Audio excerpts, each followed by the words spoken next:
Good morning. It's great to be here. I think you've been very, very lucky this morning having a treat to hear Mr. Arthur Lockjack, probably the most renowned entrepreneur in the region, speak so intimately to you. I doubt you'll ever get that sort of treatment anywhere else. If you should try, he's really an amazing man, having started from basically very little and achieved so much. So you should count your blessings this morning. I'm going to tell you a little bit about my experience employing various graduates from this esteemed institution over the last 15 or so years. But first I'm going to start with a little story. There was an MBA graduate and his nephew who decided to go on a camping trip. So they pitched their tent and they ate some dinner and fell asleep. A few hours later, the nephew woke up the MBA graduate and said, "Look up, what do you see?" So the MBA graduate paused and he looked up. He said, "I see stars, lots of stars." And then he said, "Astronomically speaking, I see millions of galaxies, potentially billions of stars. Theologically speaking, I see the great Almighty. I realize how small and insignificant we are." And he turned to his nephew and he said, "And what do you see?" And the nephew looked up and he said, "I see someone has stolen our tent." Now, I'm telling you this story because the graduates from this esteemed university have a very practical perspective. They don't have a sort of esoteric, abstract hyperbole that some of the other MBA schools have. Their approach is a practical one. They're in touch with their environment. They understand what's happening in our society. I don't know how many of you here today are here with a view to doing an MBA. Could you raise your hands, please? Okay, I would say the majority. I'm going to speak to you about my experience with hiring MBA graduates. Probably people who've done masters in HR, masters in marketing as well. I don't think I've had anyone who's done an MBA, who's done a master's in finance or a DBA from this institution. However, I'm sure that the same sort of perspective would apply to those as well. Okay, what makes the graduates from this graduate school different? What's the point of difference that you will have should you graduate from the Arthur Lockjack School of Business? Most importantly, you'll have superior leadership skills. Now, most of you will be applying to do an MBA because you want to get ahead. You need to develop leadership skills. You want to become leaders in your company, in society in general. This school equips you extremely well to become a leader.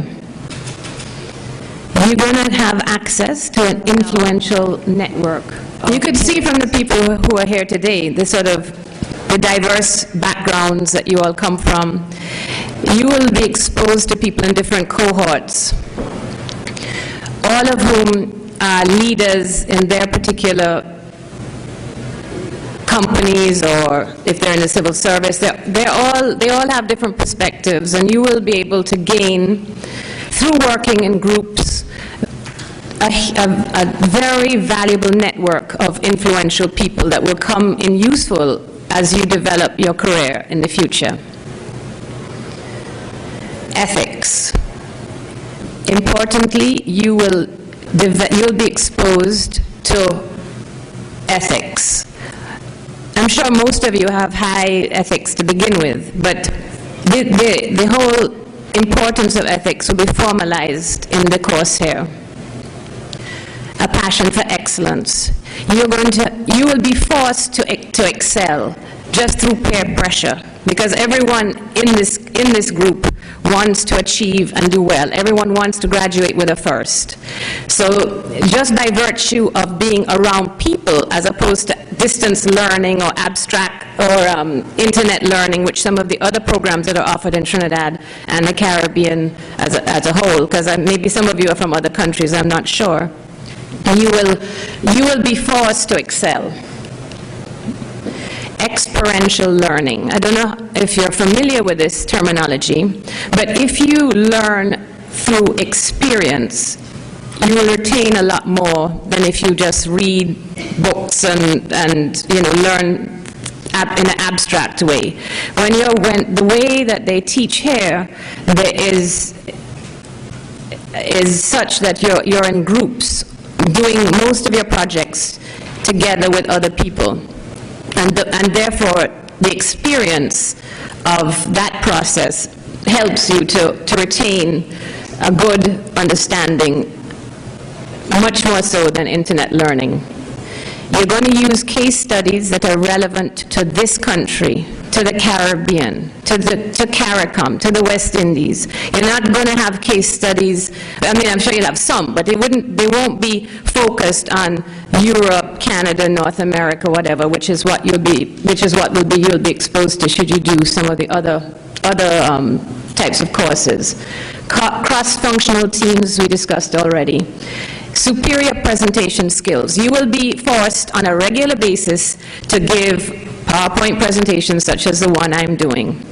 And you will have to stand up in front of an audience just like I'm doing. And that puts you in good stead should you ever have to replace me on this stage. In the workplace. I'm going to tell you about the 3 C's. This is something that we use extensively in our company to describe people. When we're interviewing people for jobs, we look at the 3 C's. The first one is character, and we view that as being the most important method of evaluating someone. There's character, commitment, and competency. If you don't have the right character, you can't work with our company. And it's therefore, I view it as a very important criteria. The type of graduate from this school generally is highly dedicated, enthusiastic, loyal. They're good team players. They collaborate well with their peers at work and socially. They're confident. They have no hesitation to stand up and give a lecture. They express their views very fluently in the workplace. They're not inhibited. They're often visionary. Now, Mr. Lockjack, who you just enjoyed listening to, he is a visionary. He is about as visionary as you could get. Many people who graduate from this school will evolve into being Mr. Lockjacks. The graduates tend to be reliable, punctual. They understand the importance of meeting deadlines. They're driven, motivated, serious, and most important, they understand the word accountability. In other words, for every action there's a reaction and you are accountable. The workplace, competency. Of course, most people would evaluate people in the reverse. Most people would say competency comes first. I say it comes third, but most people would say being competent is why you would hire someone. But if you hire a competent person that has a abrasive personality and can't fit in, that's just a waste of time. You need to have a good balance of all 3 C's. So the competency, that you will land up being an excellent team leader. You'll be capable of transacting business on an international level, very capably. And you'll be an analytical problem solver. You'll use resources wisely, and everybody in this day and age has limited resources. As we see last night, the U.S. economy being downgraded to AA+, first time since 1917. We don't know what the future has in store for us, but it's going to become more and more competitive. Costs are going to go up. So your ability to use resources wisely and efficiently it will be a great plus. You'll have good time management skills. Well, we discussed presentation skills already. And you'll be very good at managing cost. In terms of career development, which is why I suppose most of you are here today, you would handle greater profit and loss responsibilities with ease. You will understand the importance of profit. You will understand what being accountable for profit to shareholders and other members of your staff mean. You will be expected to have greater decision-making inputs, and people will rely on you for good decisions.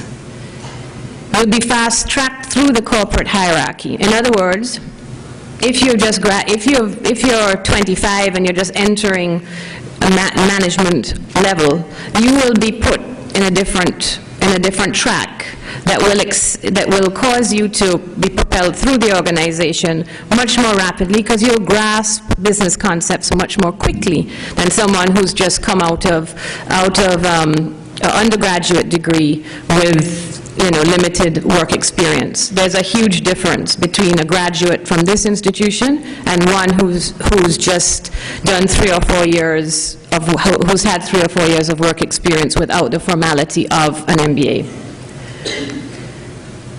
So you will be well equipped to handle international postings. If you work, many Trinidadian organizations have subsidiaries and offices in the Caribbean, in many islands. You would be more than capable of handling yourself well in any country to which you would be posted. Of course, you will expect to have an increased salary. Your whole remuneration package will improve as a result of this degree. And you will be charged with increased responsibility of supervising more people, managing greater numbers of people. This program equips you well with that. You're trained how to do this. And once you have a fairly good natural flair for motivating people, you will quickly evolve into a senior manager. If you're a technocrat and you know that you're competent at on technical things, you'll get to a middle management position. But it's very rare that you will get to a top management position if you don't have good leadership skills, if you can't motivate people, and if you can't get people to believe in you and your vision. This business school equips you to do all of that. And if you should join these programs offered here today, I think you stand a good chance in achieving your dreams. You'll get ahead, and within a 5 to 10 year window of graduating, I expect that you'll be top of the business that you're in, or if it's in the civil service, you'll be promoted closer to being a permanent secretary or whatever the top positions are. So in closing, I think make the right choice, and we look forward to seeing you here in the next few months. Thank you.